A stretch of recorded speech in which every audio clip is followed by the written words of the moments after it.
Gente, sejam todos bem-vindos a mais um dia da nossa roda literária. Hoje eu estou aqui com meu amigo, professor Antônio Neto, que é professor da Rede Municipal de Ensino de Magé, licenciado em Pedagogia, licenciando em Letras. Antônio, esqueci alguma coisa? Não, só isso. Para muita gente isso é muita coisa. Queria te agradecer por estar aqui de novo com a gente, né? Esse momento que é para discutir a leitura, a literatura, né? No meio infantil, dentro de Guapimirim principalmente. Eu acho que a literatura pode ser mais forte do que é aqui hoje. Eu queria começar perguntando para você como é que foi a experiência de participar ano passado da primeira roda literária aqui da Escola do Legislativo.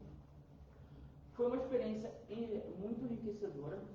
Eu tive contato com excelentes pessoas que já têm uma experiência com literatura. A escritora Michele, né, esteve com a gente, já teve na segunda, então foi muito bom. Pude ter contato mais uma vez com o professor Angus, estávamos em uma outra situação, né, no município, então foi aberto, teve visita do que um dia fomos nós, né, estudantes, formandos em professores um dia. Assim, em resumo, foi muito bom. E é excelente poder voltar, poder contribuir um pouco mais para o município e nessa área que eu gosto muito, que é a literatura. A gente que agradece o seu retorno nessa roda literária. Já puxando a sardinha do nosso lado, escola, professor, como é que você vê a contação de história hoje acontecendo dentro das escolas? Né?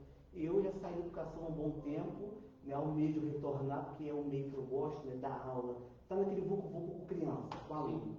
Você que não está atualmente por conta da pandemia, né, mas quando você estava, como que era esse contato da criança com as histórias, como que acontecia a contação de histórias, pelo menos no meio em que você estava inserido?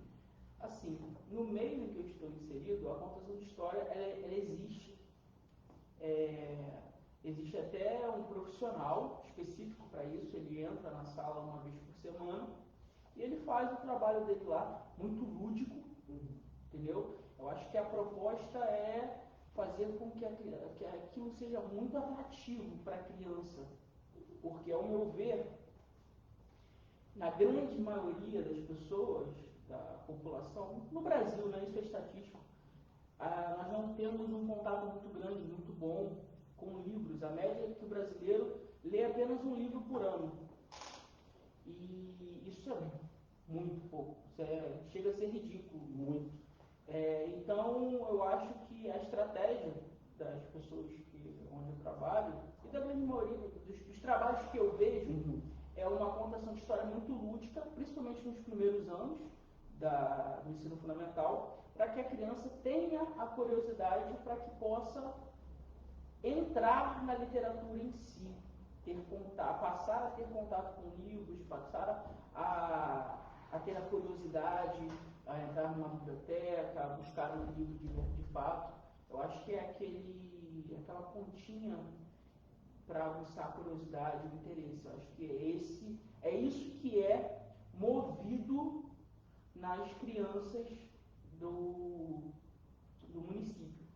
Eu vou deixar claro uma certa ignorância, porque eu não sei como que isso se progride a partir do 5º ano. No momento eu sou até o 5º ano, depois eu não sei como se existe, porque eu acho que seria interessante uma progressão nessa contação de história. Porque para uma criança de 4 a 5 anos, o contador ele se fantasia, ele traz bonecos, ele faz fantoches, ele traz muito concreto a história.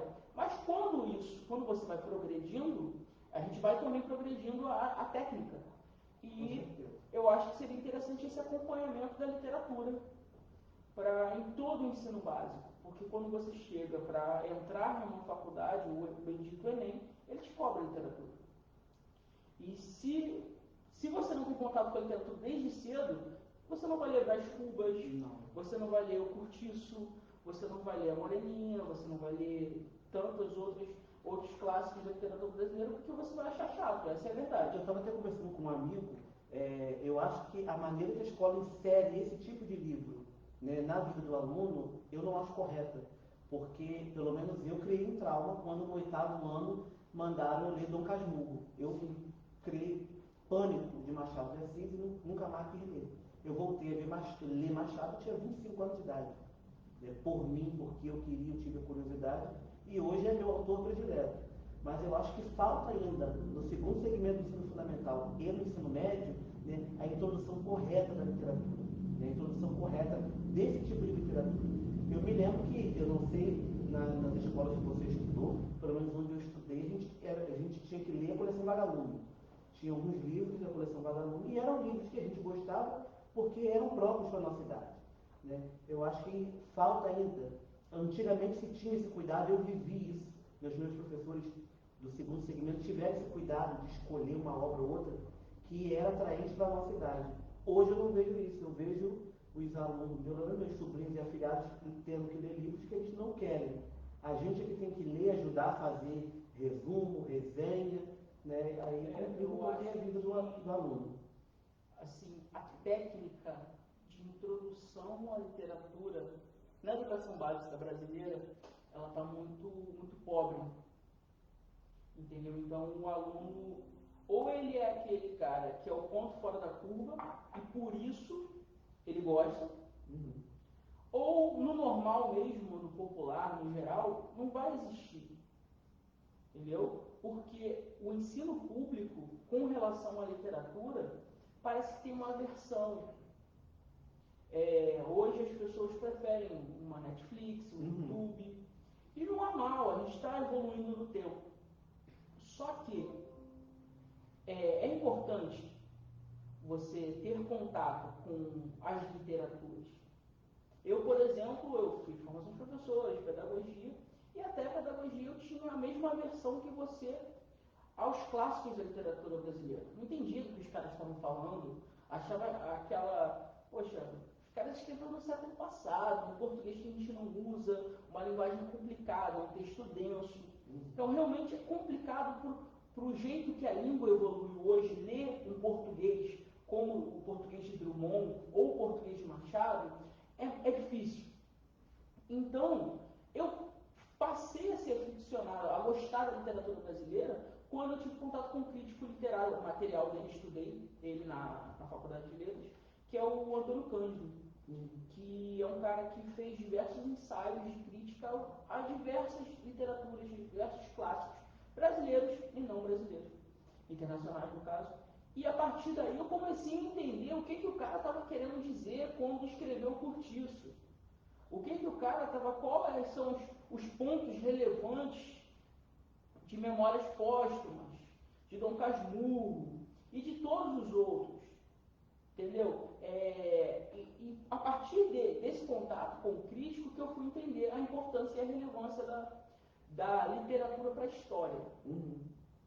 Porque o historiador, ele conta a história através da narrativa plena, clara e expositiva dos fatos. O poeta, o escritor, ele conta a história de forma poética. As mesmas críticas que o historiador faz de forma clara, o poeta ele faz de forma poética, usando os arranjos e as estilísticas dos textos, as nuances da língua portuguesa, da própria gramática, para que ele possa, ao mesmo tempo que ele oculta, ele enaltece determinados pontos e critérios que ele quer falar da história. Tanto que qualquer texto de Machado que você vai ler, para você entender, você tem que fazer um tour pela história no momento em que o texto está sendo escrito. É muito importante. Tem sempre uma crítica. É interessante você perceber, acho que o ponto, para quem quer gostar de literatura brasileira, os clássicos da literatura, é o seguinte: tem que entender por que o cara escreveu aquilo. Ele não saiu sem preconceito, ele não chegou, não é um best-seller que surgiu do nada, como a J.K. Rowling do Harry Potter, que eu já li todos diversas vezes, então não tem problema, entendeu? Mas aquela ideia surgiu, ela num trem, passando, então aquilo ali Tem seus pontos a ser trabalhados, tem suas críticas, tem sua relevância? Tem. Só que, muitas vezes, o que nós chamamos de literatura clássica, como os autores que nós já citamos, o cara escreveu aquilo com uma crítica na cabeça. Se você pegar o Alienista, por exemplo, que foi tópico da primeira prova, da segunda etapa da UERJ do ano de 2019, se não me engano, ele vai falar da crítica ao início da psiquiatria no Brasil. O autor Machado faz uma crítica ao início da psiquiatria. Como é uma questão, não estou dizendo que concordo com o ponto de Machado naquele momento. Mas quando você entende o que estava acontecendo no contexto histórico, e você vai para o texto, você vai entender por que o cara escreveu. E a partir daí a história fica interessante. A partir daí a literatura fica interessante, que você vai ver que é uma parcela da história. E eu acho que esse distanciamento do povo brasileiro com relação à literatura, seja ela romance, poesia, contos e afins, é um reflexo, o caos que vivemos hoje é reflexo desse distanciamento da literatura. Porque como nós esquecemos do que nossos pais, nossos avós e nossos célebres autores e demais artistas escreveram, produziram e criticaram e evoluíram em termos de pensamento, nós não tivemos esse contato.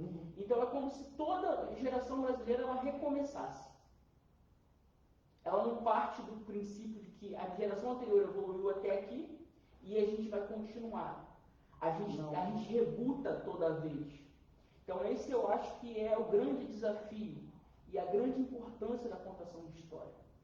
Quando você me chamou e você me falou sobre o que nós iríamos conversar hoje, eu pensei nos primeiros contatos que nós temos com a história.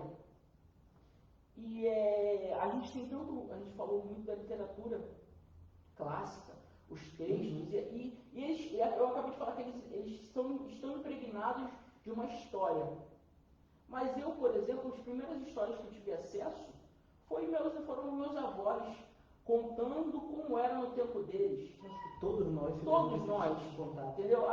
Hoje é mais difícil de ter a luz faltar. A geração mais nova nem sabe disso, né? Mas antigamente, na nossa celebricidade, era o vento dava, o tempo dava um espirro e a luz acabava e ficava por horas. Nesse momento, comigo, na minha família, geralmente a gente se reunia em volta dos mais velhos e era um momento de, sem querer, colhermos a sabedoria deles. E eu acho que é esse o primeiro contato que eu tive, que a nossa geração teve com as histórias, que são as histórias dos mais velhos. Então, você vai ver nações, povos antigos que foram muito importantes, como Egito, Grécia, eles tiveram muito do conhecimento deles passado oralmente. E hoje, a gente tem essa ruptura. A gente não aprende com o mais velho, oralmente, e, consequentemente, a gente não está interessado naquela época e não tem contato com mais nada. Mas a partir daí, a partir do momento que eu não busco, eu também, ao ter meus filhos e netos, eu não vou transmitir o meu conhecimento, né, de maneira oral. Você, voltando um pouquinho, você me lembrou uma conversa que eu tive com uma amiga minha, e ela, um tempo atrás, ela falou, você tem que ler Dom Quixote porque é uma obra maravilhosa. Você não pode morrer sem ler Dom Quixote. Só que eu, quando vou ler o livro, eu procuro saber o contexto histórico que o autor estava inserido para poder entender. Eu procurei sobre o autor, li algumas coisas sobre, fui ler a obra. Aí eu falei, legal, eu achei uma obra boa, de comédia. Aí ela, como assim? Você está ficando doido? Dom Quixote não é comédia. Eu falei, mas não é uma sátira das novelas de cavalaria do século XVI, na Espanha? Não, é uma obra muito profunda, que te ensina a viver. Eu falei, não, tudo bem, se você vê dessa maneira. Eu falei, mas o próprio autor disse que não escreveu, Dom Quixote não era sua obra-prima e que era só mais um livro dele, que ele quis realmente fazer uma sátira. Sim. E as pessoas hoje não veem isso porque não entendem o contexto histórico em que a obra foi criada, o contexto histórico em que o autor estava inserido, né? E em relação à contação de histórias, eu cresci com contato com a minha avó. Minha avó faleceu tem 3 anos, então eu bebi da fonte dela durante muitos anos. Então eu conheci, eu estava falando aqui na abertura, eu conheci minha bisavó, eu conheci minha tataravó pela minha avó, né, pelas histórias que minha avó contava. Minha avó é de Minas, então eu conheci Minas Gerais a princípio pelas histórias que minha avó contava, como que era a cidade que ela morava, que era Rio Preto. Então eu e minha irmã e eu, a gente tem uma idade muito aproximada, e nossa infância foi completamente diferente. Porque minha irmã sempre esteve muito mais ligada aos meus pais do que a minha avó. E eu muito mais a minha avó do que os meus pais. Né? E meus pais transmitiam, sim, né, algum conhecimento, mas não tanto quanto minha avó. Minha avó tinha mais paciência, tinha mais tempo, né? Já era aposentada, então ela tinha, além de ter mais experiência, além de ter mais vivência. Então, assim, a primeira contadora de histórias da minha vida foi minha avó. Depois eu tenho minha madrinha, você conhece, Simone Guerra, que é uma exímia contadora de histórias, né, sabe contar história. Eu aqui em Guapi, eu não conheço ninguém que conte histórias melhor do que ela. Né? A gente é muito fã também de uma outra contadora de histórias, Bia Bedran. Sim, nós somos uma peça dela, né? E eu, quando eu vejo Bia Bedran, eu volto aos meus 5, 6 anos de idade, que eu fico cantando tudo, gritando. Desse dia. Você sabe as vergonhas que eu faço, né? E voltando agora, entrando no outro assunto, eu, quando era criança, e eu vejo isso em alguns sobrinhos e afilhados, quando eu me identificava com a história, quando eu gostava da história, eu queria ouvi-la ou lê-la todos os dias, sempre. Né? O porquê que a criança, às vezes, tem essa... senso de repetição. Né? Porque que ela quer, às vezes, tem a necessidade. Né? Eu tenho um afilhado que, se a gente não lê essa história para ele chora, ele não fica bem naquele dia ou no dia seguinte, ele precisa ouvir aquela história. Cara, isso se dá muito o ponto evolutivo de cognição da criança. Em determinado momento, a criança precisa ou quer que as coisas se repitam, porque como ela está no momento, na fase do concreto, né, dela, então ela só vive a história no momento em que ela está sendo contada. Diferente de nós hoje, por exemplo, você vai olhar, por exemplo, Harry Potter, quando fala Harry Potter, você meio que revivencia, você volta à história, os pontos mais importantes que você considerou, que você traz para a vida, que você aprendeu, beleza. Essas crianças que estão nessa fase, que a gente chama de fase do concreto, elas não têm essa habilidade cognitiva ainda. Então, por isso, essa necessidade de contar muitas vezes a mesma história, de ver muitas vezes o mesmo episódio do desenho, porque ela só consegue vivenciar ter o prazer daquela história, ter o prazer do desenho na hora em que está assistindo, na hora que está ouvindo a história. Ela não tem o que a gente chama de memória saudosista. Acabou a história, fim, ela parou de sentir o prazer que a história promove para ela.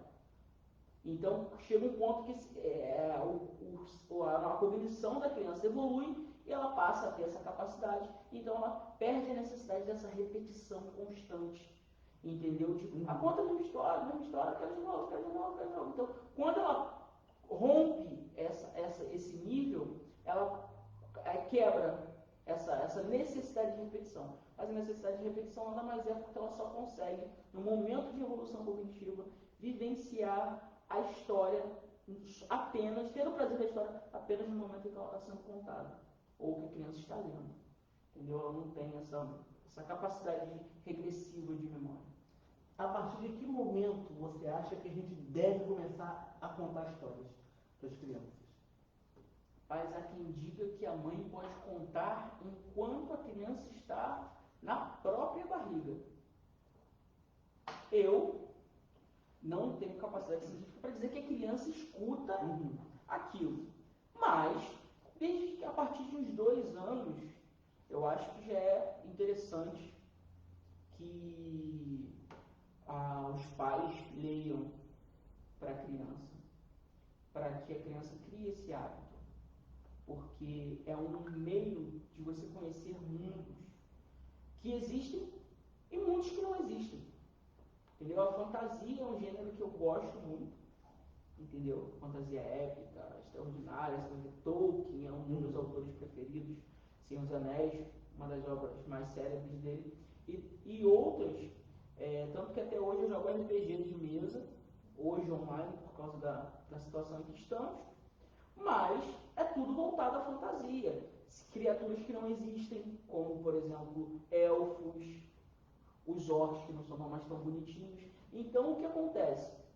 Essa exploração é cientificamente comprovado quando a criança tem contato com leitura, tem contato com a fantasia, isso desenvolve a imaginação, desenvolve a cognição da criança e faz com que ela tenha uma progressão de um amadurecimento muito melhor.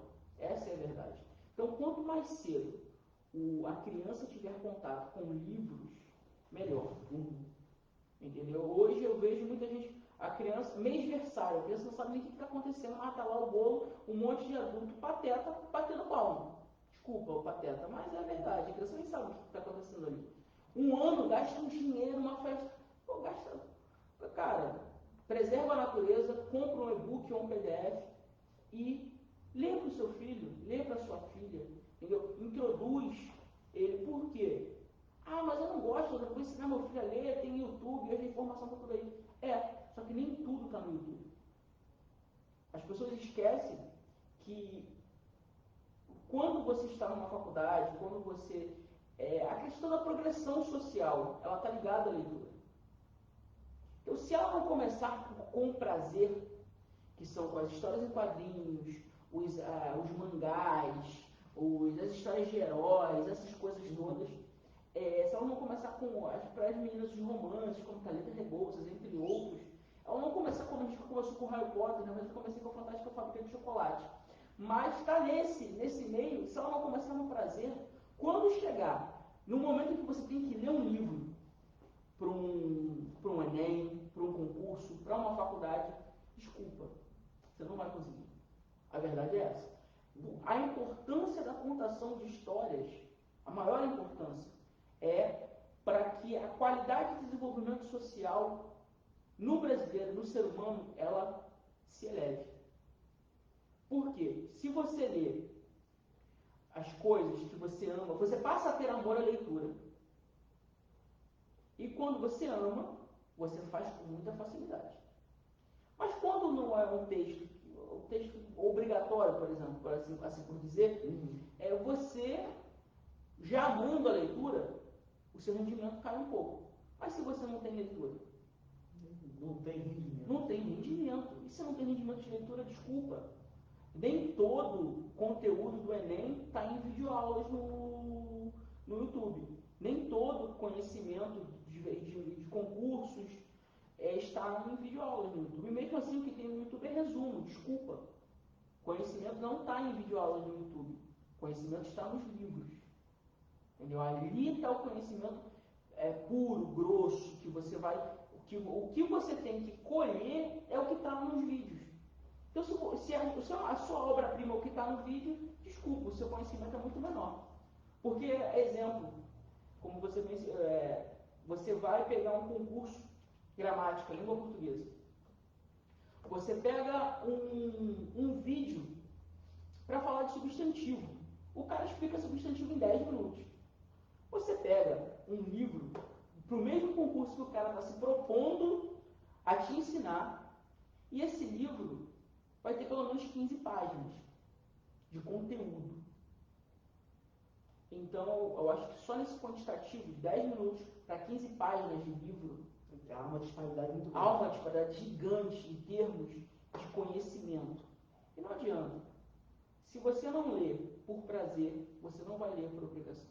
Essa é uma realidade, uma dura realidade, que quando eu tive um tempo no ensino médio que eu dei uma diminuída na leitura, quando eu fui para a faculdade, aí veio as leituras obrigatórias, eu senti, e olha que eu já tinha hábito de leitura, eu tive contato com a leitura e a literatura muito cedo. Eu tenho uma tia emprestada, mas é como se fosse de sangue, que ela fazia o seguinte: você quer ver o Rei Leão? Toma aqui o quadrinho. Toma a história primeiro. Só depois. Harry Potter primeiro eu só li, depois Eu só vi o primeiro filme depois que eu li o primeiro livro. Ela comprou abaixo para poder eu ler de madrugada, eu li até de madrugada, não, até tarde, até mais tarde, né? Então, eu tive esse contato, graças a Deus eu tive esse incentivo desde cedo. Entendeu? Se eu saía um desenho do Patinho Feio, eu tinha que ir ler a historinha do Patinho Feio antes de ver o desenho. Entendeu? Foi um aprendizado, o jeito dela de trazer para perto das histórias, para perto dos livros. Claro, de comprar e sempre que eu chegava ela estava lendo, seja uma revista, um jornal, um próprio livro. Isso, o exemplo é muito importante. Então, eu acho que o papel, a escola, ela entra nesse papel tão importante, porque como você falou, a geração anterior não tem contato. São muito poucos as pessoas que têm. Então o que acontece? A escola, preocupada com a evolução da criança, com a evolução do bem-estar social, se vê na obrigação de cumprir o papel que seria até dos pais. Sim. Ou que seja partilhado, né, entre pais e escola. Entendeu? Porque é isso que a Constituição prevê. O ensino, a educação é Estado e pai, família. Os dois são responsáveis pelo ensino. Então, a leitura, a contação de história, o contato com livros, ela está nesse meio, ela faz parte do ensino. Então, isso é de relevância do Estado, da União, das escolas em si, e também é da família. Só que, como você tem uma família que não tem esse interesse, que muitas vezes, às vezes não teve interesse mesmo, e às vezes não teve oportunidade. A gente entende que tem famílias que não têm o hábito. Não, a escola, por entender que às vezes nem é culpa do responsável, sim, que toma para si essa bronca, né? E por isso a contação de história hoje na rede municipal de Guapimirim e outras redes também que trabalham com isso, as que não trabalham estão muito atrasadas. As que já trabalham estão caminhando, ainda está longe do que deveria, mas está fazendo alguma coisa. Então a importância é essa. Se não tiver leitura, se não tiver contato com história, se não tiver contato com história, historinhas mesmo, livretos, livrinhos, quando pequeno, quando criança, não adianta. Quanto mais velho, quanto maior, não vai ter contato com livros. A gente começou com livretos de 20 páginas e nem isso. Passamos para 50, 100, 150, 200. Quando eu me vi, eu estava lendo um livro de 1000 páginas. Às vezes as pessoas me perguntam, você leu muito, qual é a técnica? Eu falo, começar. Você tem que ler uma página por dia, 2, vai aumentando. Você acredita que eu dando aula em preparatório? O cara quer ser, policial. O cara quer ser policial. O cara quer ser promotor. Concurso público, todo concurso, 90% das provas tem português como específico. Então, para quem gosta de gramática e quer dar aula, entendeu? Língua portuguesa é um prato feito. Mas é complicado. Então, tive diversos alunos. Poxa, professor, mas caraca, era tão fácil, acabou de explicar, como é que eu não consegui acertar? Interpretação. Como é que eu adquiro habilidade para interpretar? Lendo. Aí um cara de 20 e poucos anos, eu nunca li nada, e quer passar no concurso público. Aí aquilo que eu aconselho para o meu aluno de 7 anos, que aconselho muitas vezes, já gastei dinheiro do meu bolso fazendo projeto, comprando revista em quadrinhos para as crianças, fazendo rodízio entre eles, entendeu? Para poder pegar esse... o professor faz isso, né?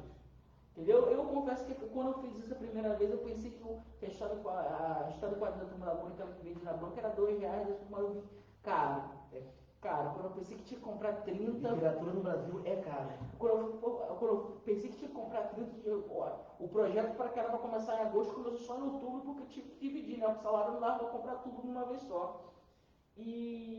Então, o que a criança de 8 anos eu estava proporcionando?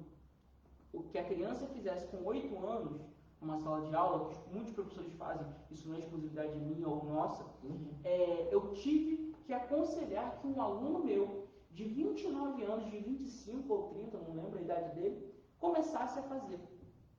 Olha a diferença. Um cara, uma criança dessa, que eu incentivei quando ele tinha 9, 10 anos, quando ele chegar a 28 anos, ele tem pelo menos 18 anos de leitura. Esse cara está começando agora. Em termos quantitativos, de capacidade de interpretação, de tempo de leitura, de qualidade de leitura, de capacidade de resumo, Essa criança vai estar 1000 anos.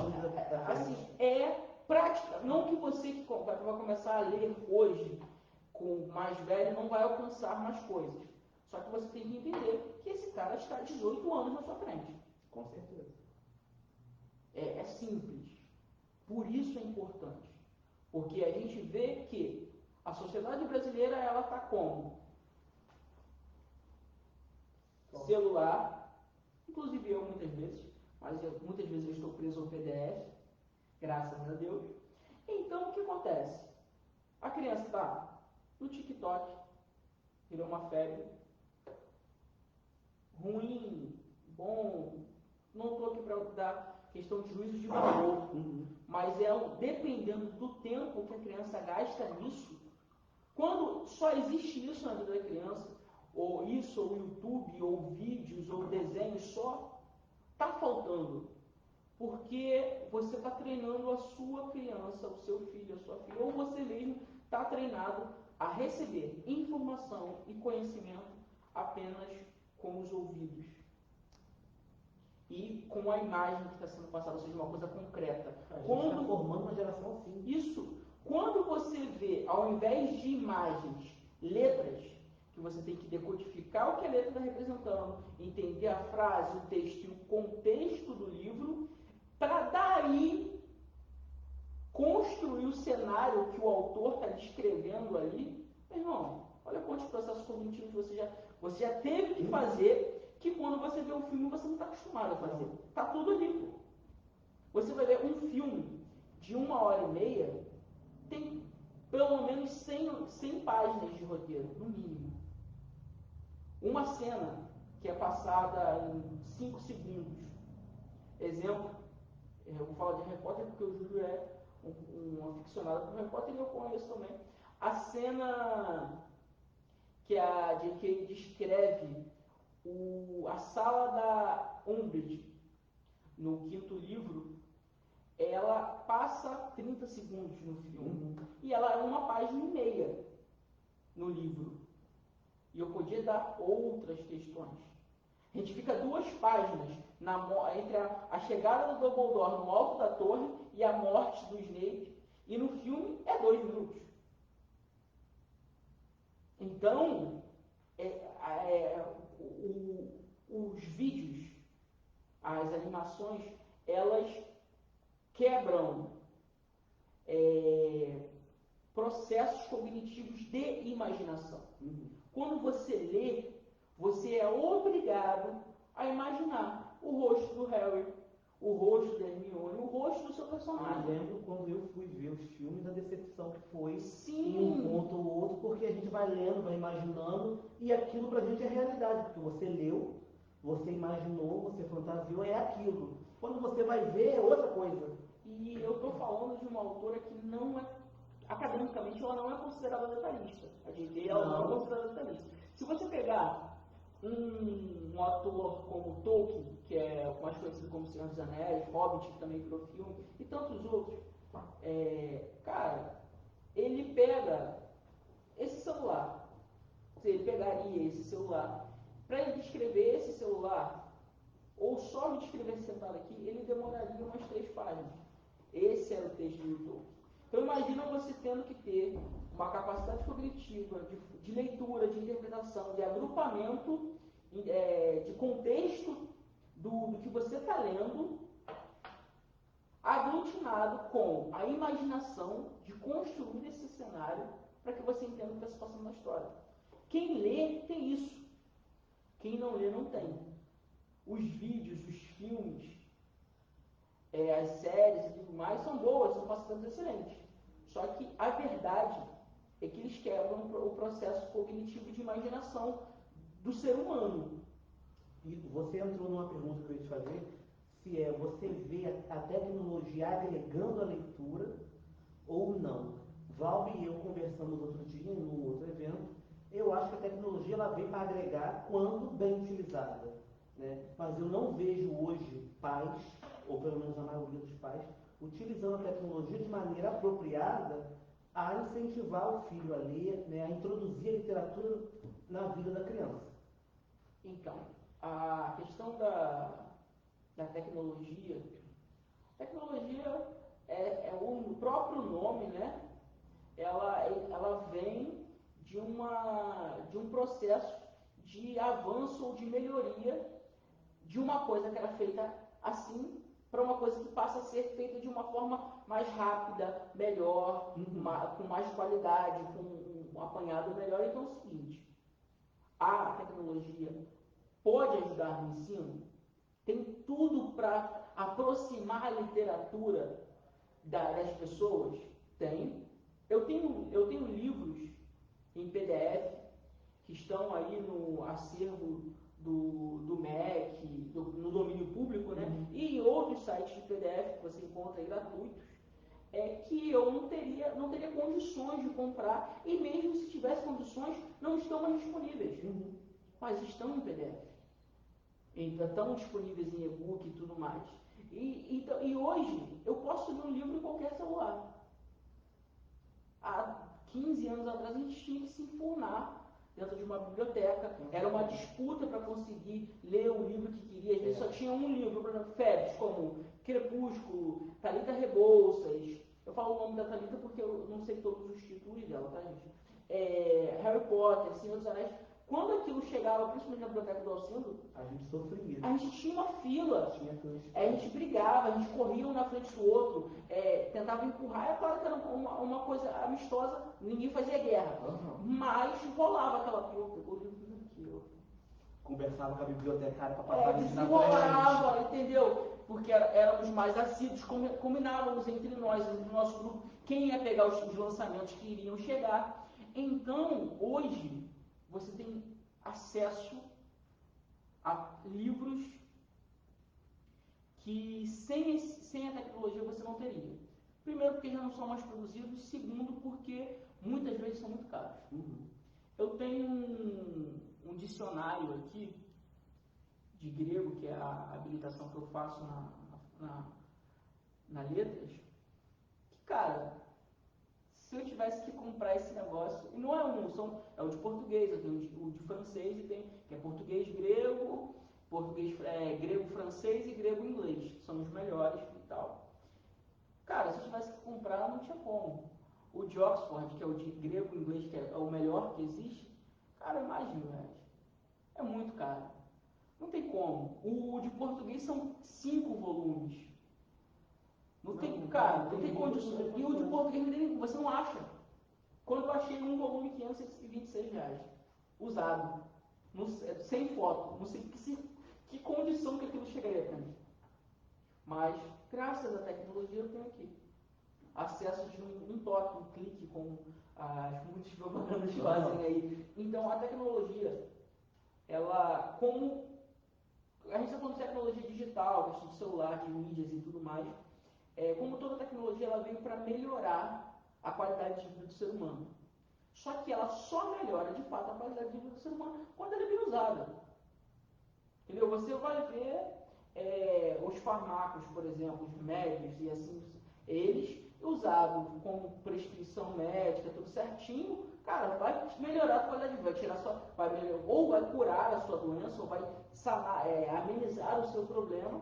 Mas se você usar ele de forma exagerada, pode te causar diversos problemas, inclusive a morte. Entendeu? Então, assim é a tecnologia. Se você não souber usar, ela vai te aprisionar.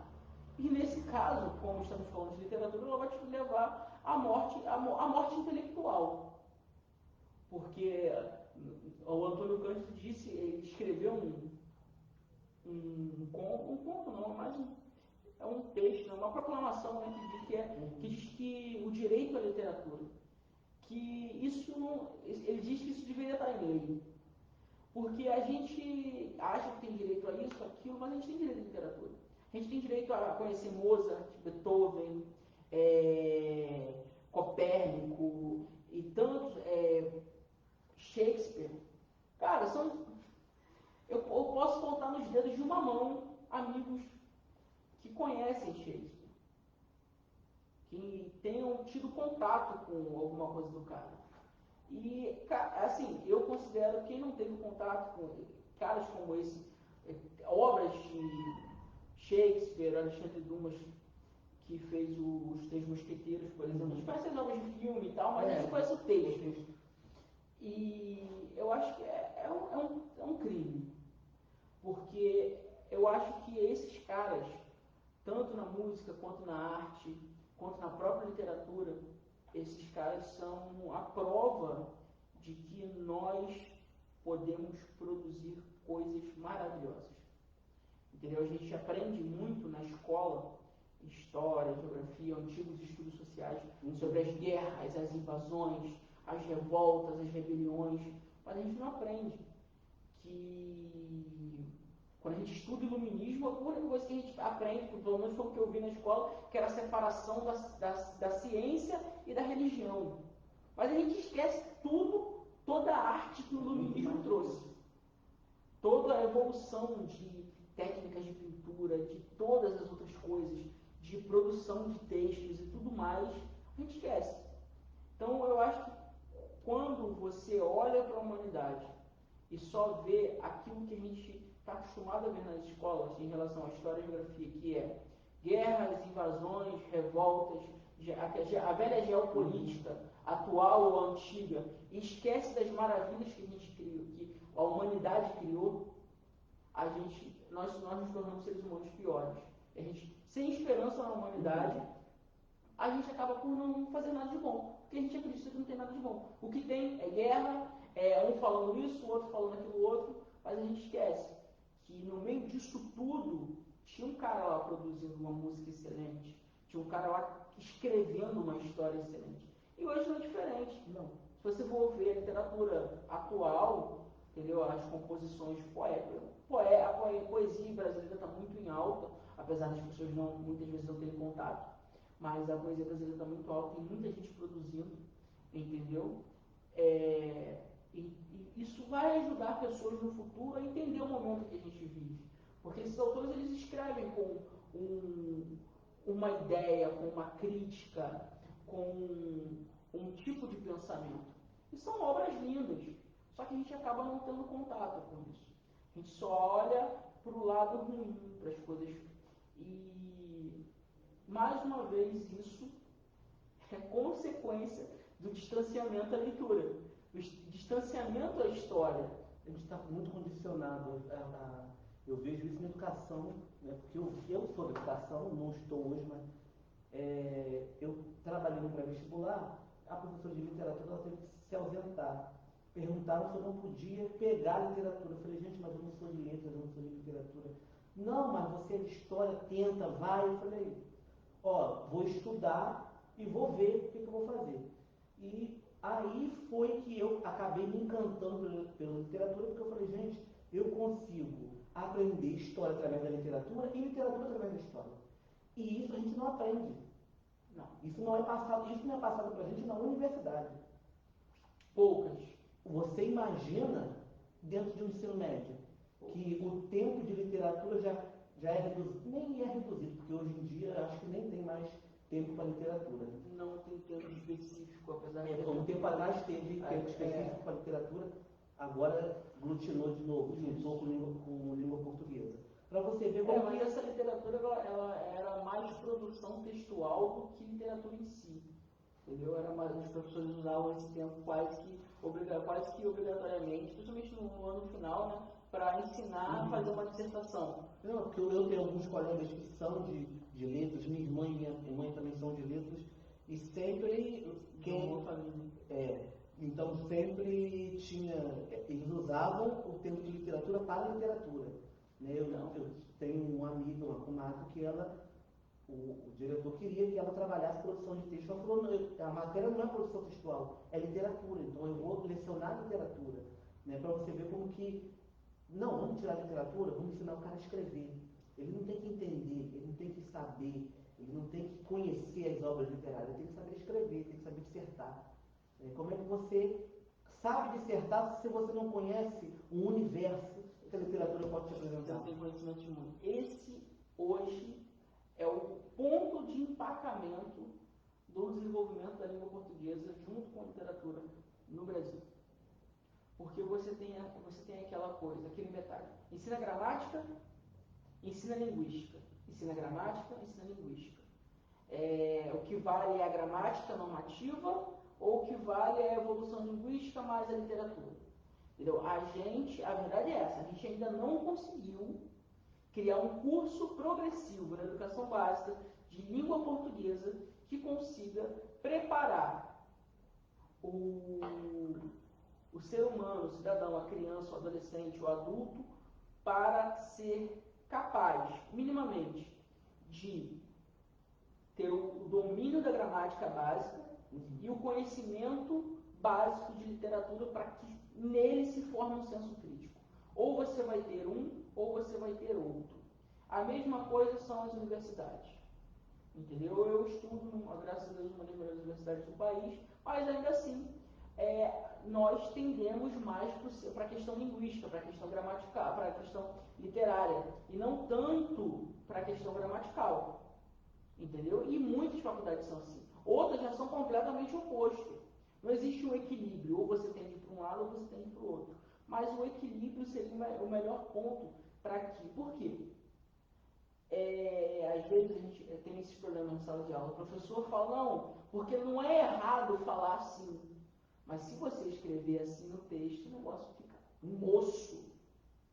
Então, peraí.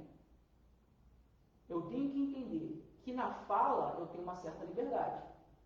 Mas no texto eu não tenho essa liberdade. Porque como, acho que foi Drummond que disse, li no meu primeiro período, português são dois. Ele está fazendo uma crítica a essa ausência de entendimento que uma coisa é a língua falada, outra coisa é a língua escrita. E eu só tive esse sentimento, essa ideia, essa noção, depois de já ser graduando na letras. Que aí eu fui entender que o português de fato são dois. E até, na verdade, não são só dois, são vários. Entendeu? Porque são diversas as variações. Mas dentro desse macro grupo, um é o que se fala e o outro é o que se escreve. O que se escreve, ele é feito por acordos políticos. Ele é feito por questões normativas de regra. E ele é sancionado por um grupo e é liberado como uma lei. Como a última reforma ortográfica, que equalizou todos os países de língua portuguesa a escrever da mesma forma. Mas a fala não tem como. O português europeu continua falando português europeu, o português brasileiro continua falando português. Então, não tem como mudar isso.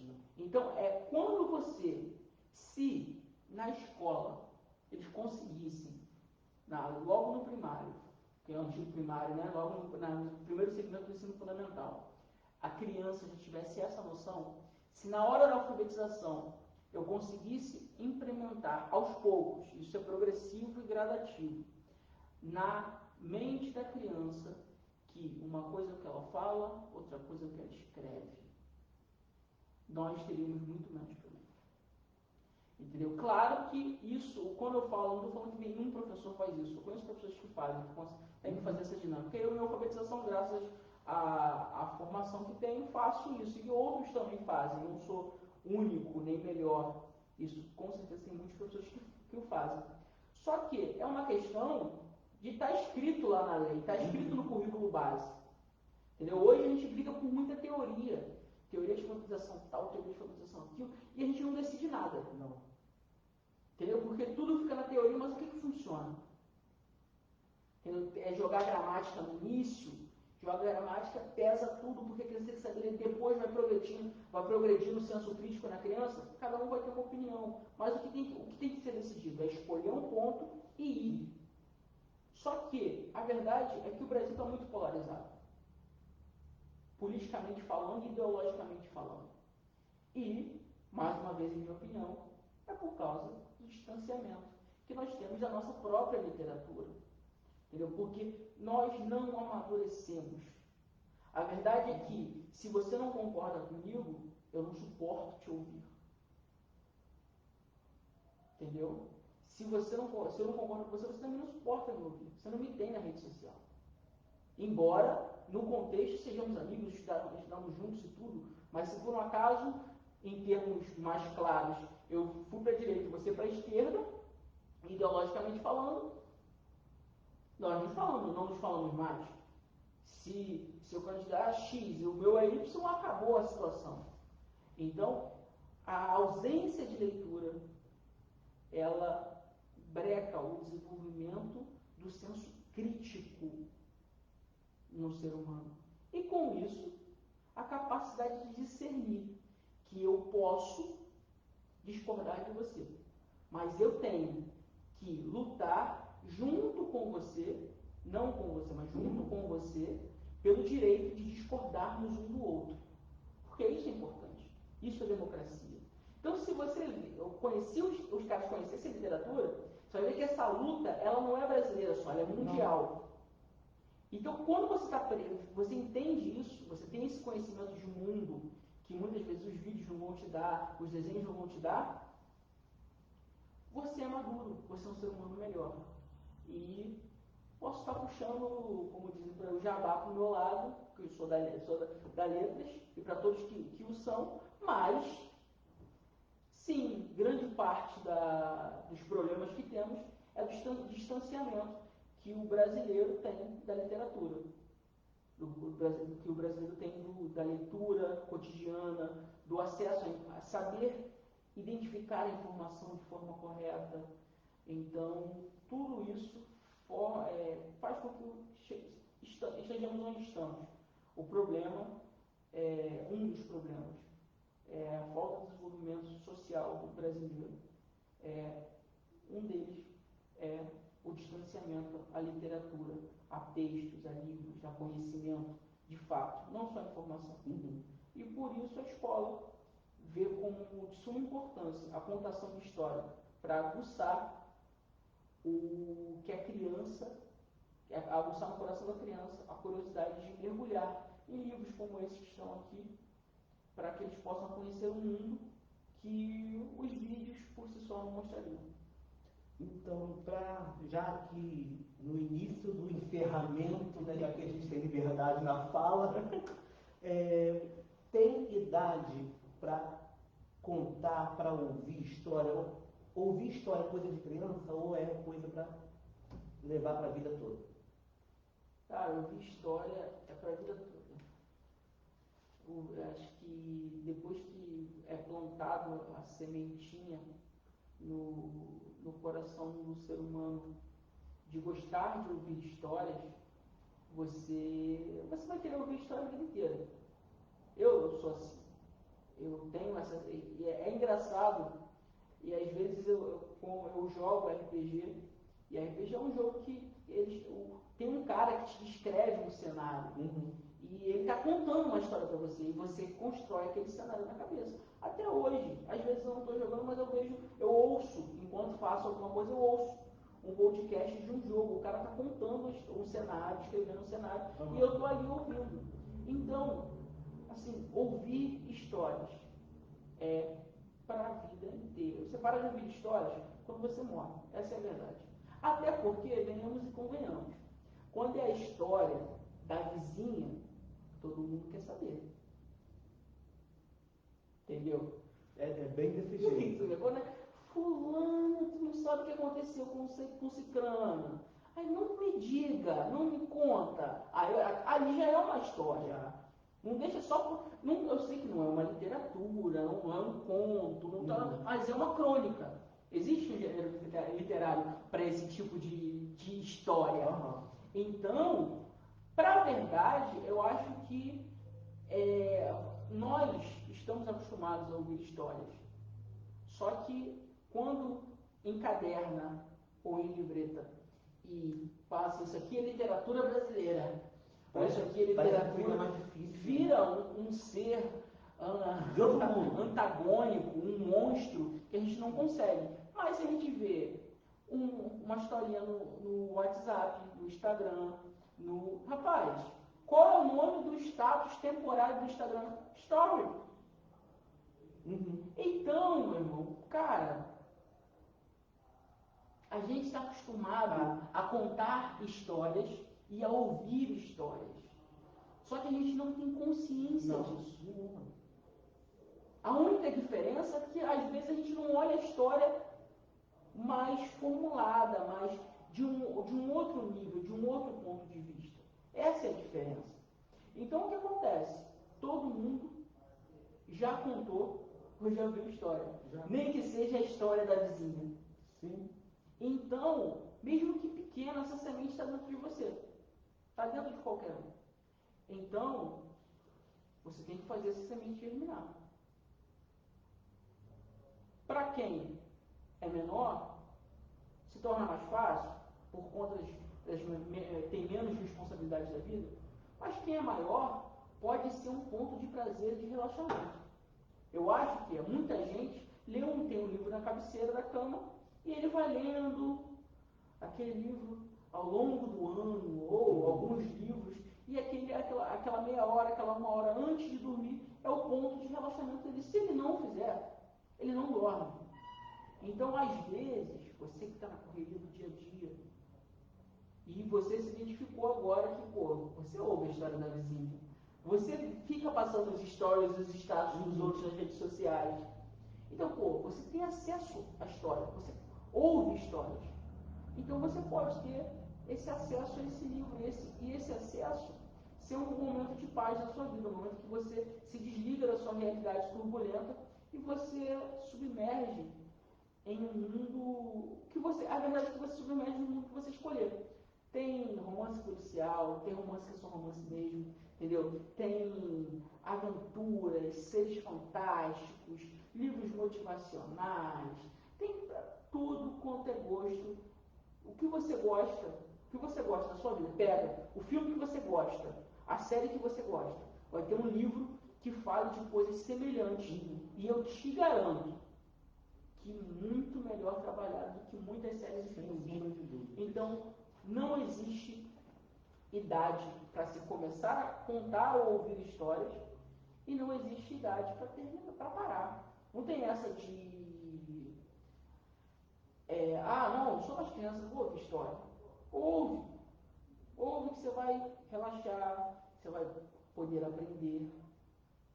Até as histórias infantis mesmo, elas têm lições que hoje, enquanto adultos, nós entendemos e compreendemos de uma outra forma. Eu estava falando com o Michele, foi ontem a live com o Michele?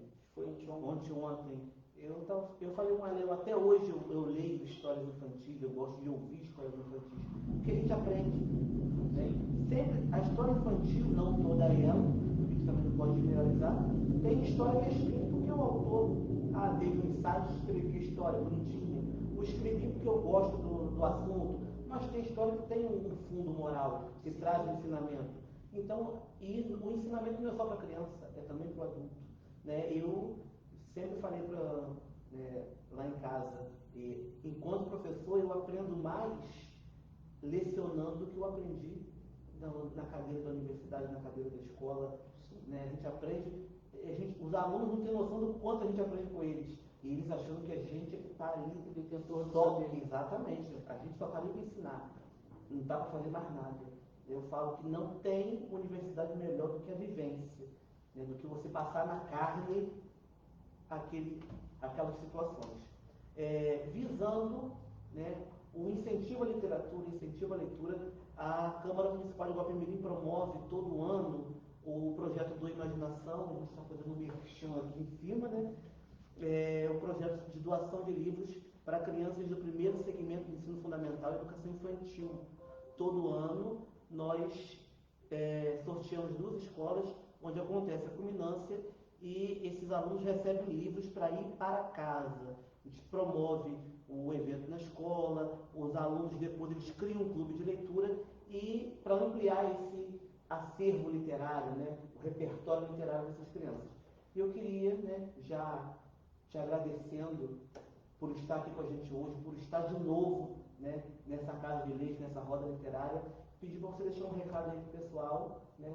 Vem para cá, pro meio, faça um recadinho aí para os jovens leitores de Babilônia.